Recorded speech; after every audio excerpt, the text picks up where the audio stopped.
Ya, Assalamualaikum warahmatullahi wabarakatuh. Bersama saya Aristo Evandi, SHMH LLM, dosen Fakultas Hukum Universitas Bandar Lampung.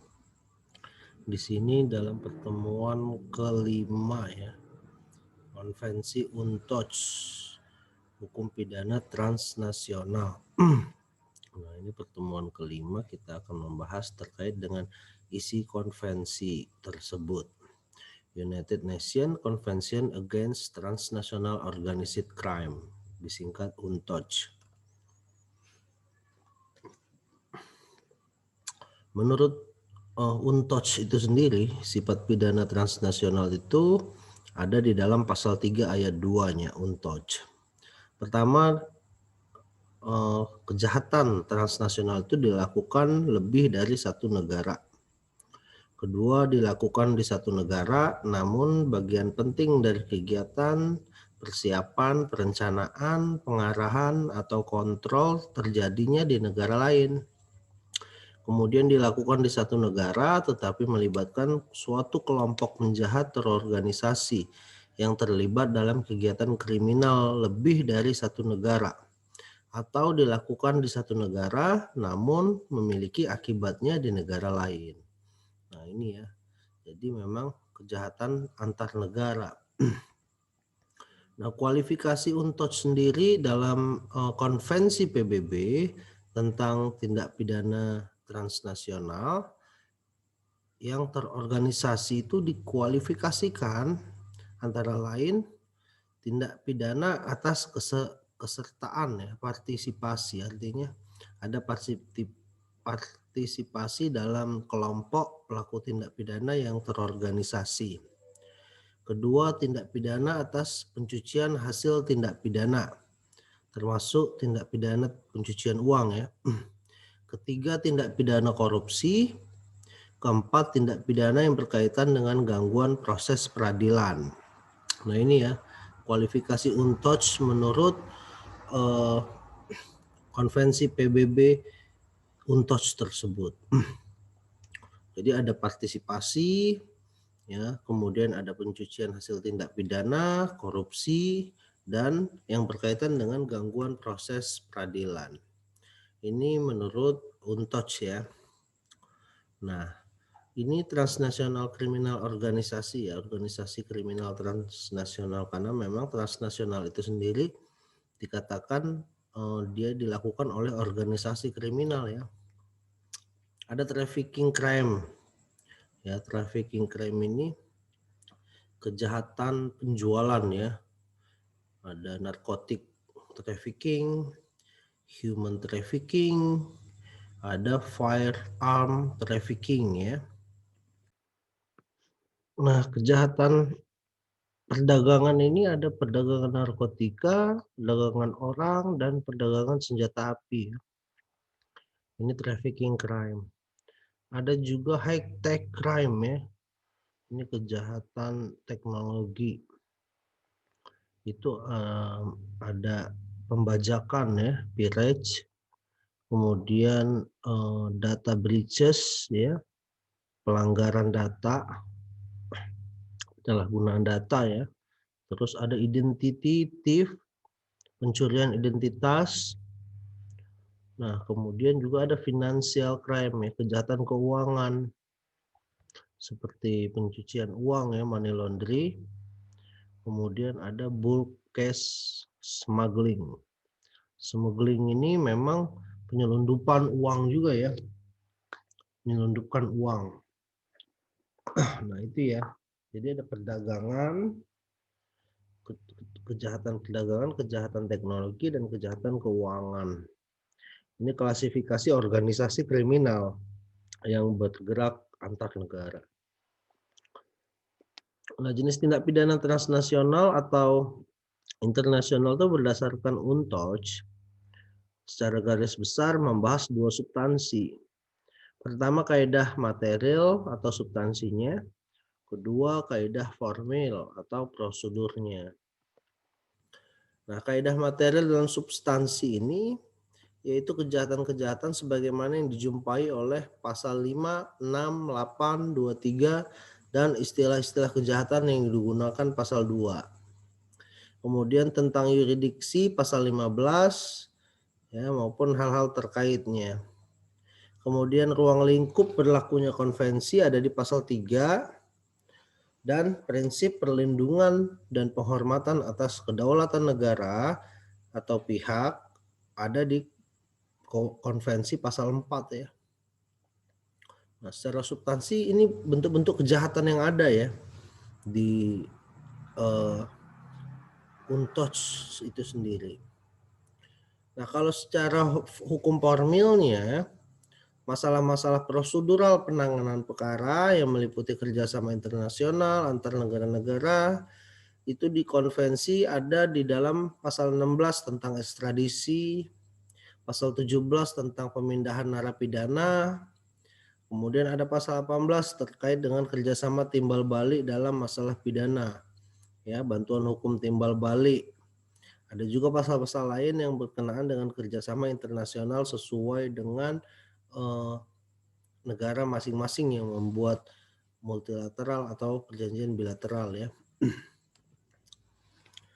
Nah, dari dua substansi tersebut, ruang lingkup UNTODS pasal 3 bisa dilihat ada 5 jenis kejahatan transnasional yang terorganisasi menurut UNTODS ya.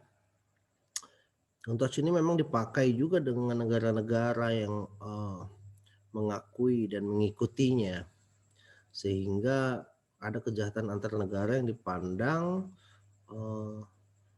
harus dilakukan kerjasama antar negara dan diberantas seluruh dunia. Pertama, partisipasi dalam kelompok pelaku tindak pidana terorganisasi. Ya, jadi berpartisipasi dalam kelompok. Pasal 5. Kemudian tindak pidana yang merupakan pencucian hasil tindak pidana. Nah, ini termasuk money laundering antar negara ya, di pasal 6. Kemudian tindak pidana korupsi ada di pasal 8. Tindak pidana gangguan proses peradilan pasal 23 dan serious crime ya, tindak pidana yang dianggap serius sebagaimana sesuai pasal 2 huruf B. Yang dikatakan tindak pidana serius itu adalah kejahatan-kejahatan berat ya, seperti teroris, ya, narkotika, kemudian genosida, kejahatan-kejahatan atau pelanggaran berat. Kemudian aturan di Indonesia bisa kita lihat ya, peraturan Indonesia ini tidak semua sebenarnya mengatur transnasional dalam UNTODS, namun Indonesia sebenarnya sudah memiliki beberapa aturan seperti tindak pidana partisipasi dalam kelompok tindak pidana terorganisasi, ada juga kita punya tindak pidana pencucian uang ya, kita sudah ada undang-undang money laundering. Ada juga tindak pidana korupsi ya, sudah punya Indonesia, dan tindak pidana gangguan terhadap proses peradilan ya. Nah, itu semua sudah dimiliki Indonesia sebenarnya walaupun terpisah-pisah dalam beberapa aturan undang-undang. Nah, kemudian tindak pidana atas partisipasi dalam kelompok tindak pidana terorganisasi itu menyiratkan bagaimana seseorang atau beberapa orang melibatkan diri dalam kegiatan kelompok organisasi yang sudah diketahui beraktivitas melakukan tindak pidana. Kemudian ketentuan tentang penyertaan maupun permufakatan pada hukum Indonesia dapat dikatakan memenuhi kriteria dalam kelompok pelaku yang terorganisasi ya. Di Indonesia kan dalam KUHP ada penyertaan ya, dan permufakatan jahat. Itu sebenarnya masuk, yang dimaksud UNTODS itu ada ya. Kemudian penyertaan dan permufakatan jahat banyak digunakan juga dalam hal orang perorangan, bukan untuk seseorang saja dalam kelompok organisasi. Nah, jadi memang tindak pidana partisipasi kelompok pelaku tindak pidana organisasi itu sudah bisa dihukum sebenarnya sesuai dengan KUHP Indonesia. Ini ada di dalam KUHP Indonesia. Nah, pasal 169 KUHP melarang keterlibatan seseorang berkumpul dengan tujuan melakukan kejahatan. Maka ketentuan ini sesungguhnya sesuai juga dengan pasal 5 tentang kejahatan organisasi. Nah, namun ketentuan ini masih bersifat umum dan pada prakteknya pasal 169 itu hampir tidak pernah ya digunakan lagi. Karena memang jarang sekali sekarang ini kejahatan di Indonesia yang menggunakan organisasi. Sulit pembuktiannya ya. Karena banyak juga yang melakukan kejahatan itu masing-masing dan ditangkap tapi tidak juga bisa membongkar organisasinya bila ada. Kemudian kita juga punya Undang-Undang 35 tahun 2009 narkotika dan Undang-Undang nomor 8 tahun 2010 tentang pencucian uang. Nah, ini juga sebenarnya sesuai ya dengan pasal 5 konvensi dalam memaknai permufakatan jahat. Nah, di dalam narkotika dan pencucian uang itu ada sebenarnya terkait dengan permufakatan jahat. Namun hal ini hanya berlaku bagi aturan khusus ya. Ada dalam undang-undang khusus kalau di Indonesia. Sedangkan keterlibatan lainnya juga belum diatur secara khusus ya. Tidak spesifik mengatakan permufakatan jahat. Nah, tindak pidana pencucian hasil tindak pidana ya TPPU ini telah merumuskan perbuatan pemindahan kekayaan dengan menyembunyikan atau menyamarkan asal-usul harta yang diketahui patut diduga merupakan hasil pencucian uang. Nah ini ya, ini sebenarnya sesuai dengan isi konvensi. Kemudian tindak pidana pencucian uang juga secara tegas menyatakan asas kriminalitas ganda yang dianut ya, double criminality, yaitu perbuatan yang dilakukan di luar wilayah Indonesia sepanjang dikualifikasi sebagai tindak pidana menurut hukum di negara yang bersangkutan dan sejalan dengan hukum Indonesia. Nah ini ya, jadi Indonesia sudah mengatur sebenarnya asas kriminalitas ganda. Jadi dia bisa melakukan di Indonesia maupun di luar Indonesia sebenarnya diakui merupakan kejahatan yang bisa dihukum sejalan dengan hukum Indonesia. Kemudian tindak pidana korupsi juga masuk ya dalam UNTOC. Indonesia sudah punya melalui Undang-Undang Nomor 31 Tahun 99. Nah, di sini juga telah diubah sebenarnya menjadi Undang-Undang 20 Tahun 2001 tentang pemberantasan tipikor. Nah, sebenarnya Indonesia jelas sudah mengesahkan Undang-Undang Nomor 7 sesuai Undang-Undang Nomor 7 Tahun 2006 ya, tentang pengesahan United Nations Convention Against Corruption. Nah, sebenarnya Indonesia banyak yang ikut konvensi juga ya terkait dengan kejahatan internasional. Nah, ada juga tindak pidana yang merupakan gangguan terhadap proses peradilan dalam UNTOC. Nah, kalau di Indonesia itu memiliki dua bentuk sebenarnya. Perbuatan yang dipandang itu dianggap ya di Indonesia sebagai gangguan proses peradilan. Nah, seperti ada objek gangguannya ya, mengganggu saksi dan bukti-bukti, alat bukti. Kemudian ada juga yang gangguannya terhadap pejabat peradilan atau penegak hukum ya, yang diganggu, diancam, ditekan atau malah pejabat peradilan atau penegak hukum ini ini ya dibayar atau disogok untuk mengganggu jalannya proses peradilan yang baik. Tapi kebanyakan memang ancaman-ancaman terhadap penegak hukum yang terjadi di Indonesia. Nah, objek gangguan saksi dan bukti ini seperti setiap perbuatan yang dengan sengaja menggunakan kekuatan fisik, ancaman, atau intimidasi ya. Nah, saksi dan bukti-bukti yang ada itu diintimidasi ya, diancam atau diberikan janji menawarkan keuntungan atau membujuk ya, memberikan kesaksian palsu atau mencampuri dalam pemberian satu saksi, pembuatan bukti dalam proses beracara. Ini sebenarnya gangguan ya terhadap pencapaian suatu keadilan dalam peradilan. Merupakan kejahatan sebenarnya. Nah, ada Undang-Undang Nomor 13 Tahun 2006 tentang perlindungan saksi korban secara khusus ya.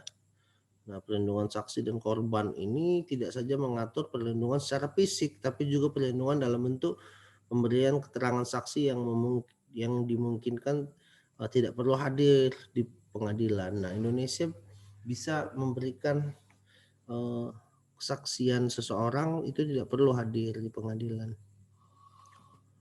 Kemudian objek gangguan pejabat peradilan atau penegak hukum.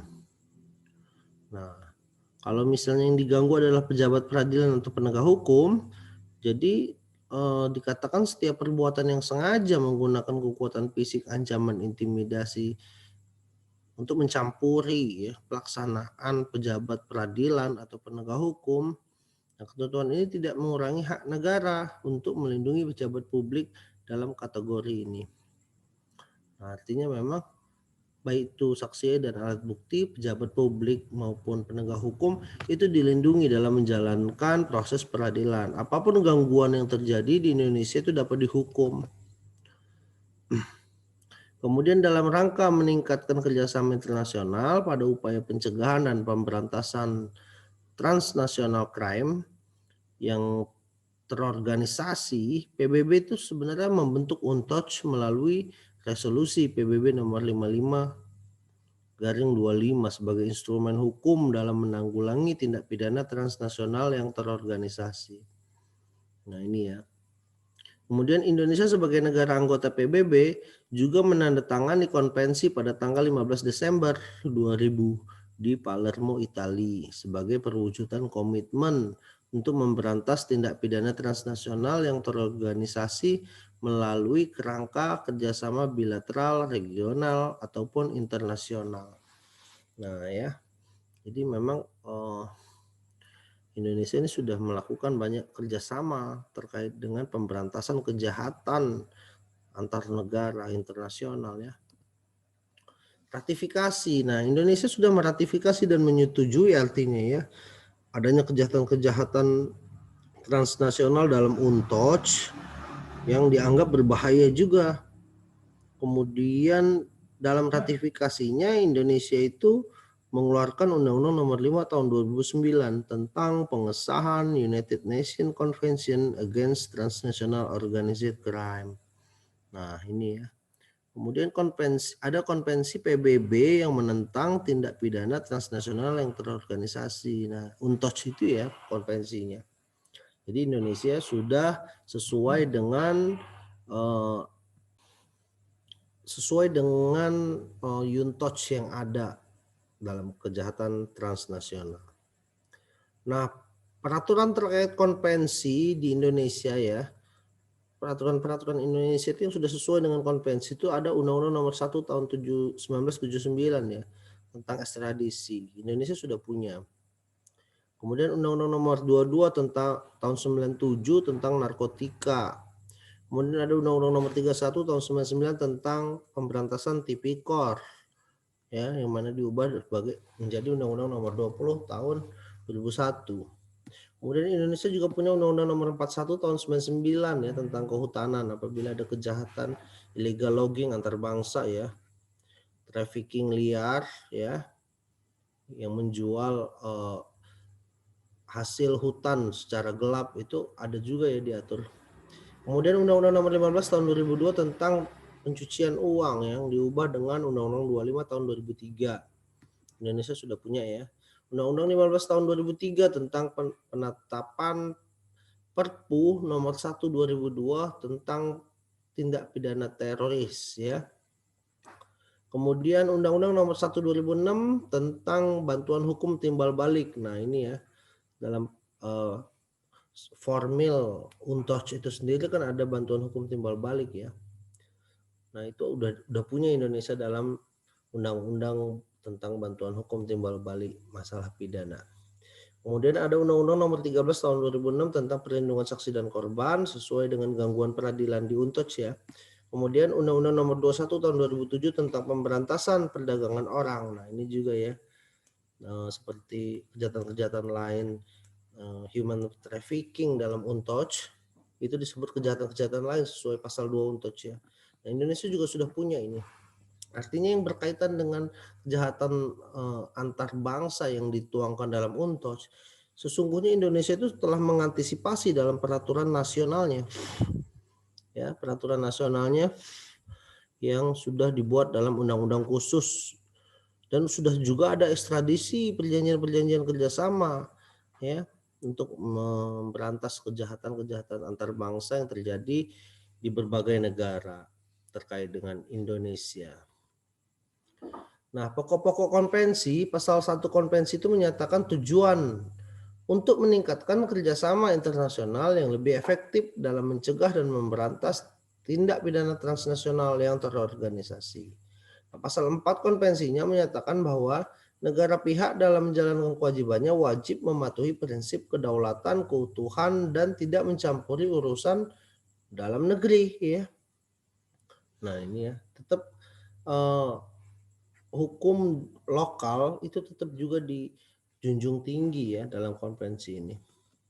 Kemudian kewajiban negara pihak. Nah, negara pihak itu wajib melakukan upaya termasuk membentuk aturan nasionalnya yang dapat mengkriminalkan perbuatan yang ditetapkan dalam pasal 5, pasal 6, pasal 8, dan pasal 23 ya.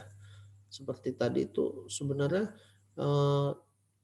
UNTOD sendiri ingin sekali setiap negara itu sesuai dengan kejahatan-kejahatan antar bangsa atau transnasional yang sudah dia buat.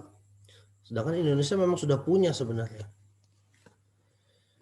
Yang mana seperti membentuk kerangka kerjasama antar bangsa, ekstradisi, bantuan hukum timbal balik, kerjasama antar aparat penegak hukum dan kerjasama bantuan teknis serta pelatihan, tapi antar bangsa ya, antar aparat penegak hukum antar bangsa dan bantuan teknis pelatihan antar bangsa.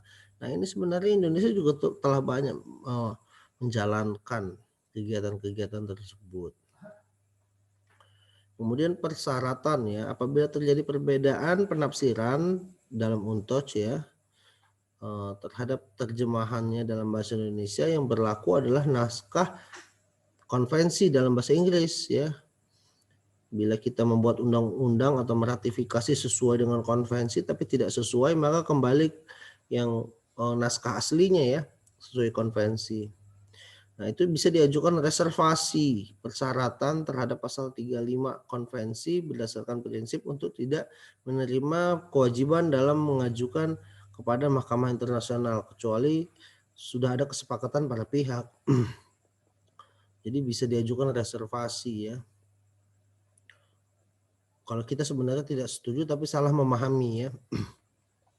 Kemudian pemerintah RI tidak terikat pada ketentuan pasal 35 ayat 2 dan berpendirian bahwa apabila terjadi perselisihan akibat perbedaan tafsir isi konvensi kemudian tidak selesai melalui jalur sebagaimana diatur di dalam Mahkamah Internasional ya penyelesaiannya hanya berdasarkan kesepakatan para pihak yang bersengketa.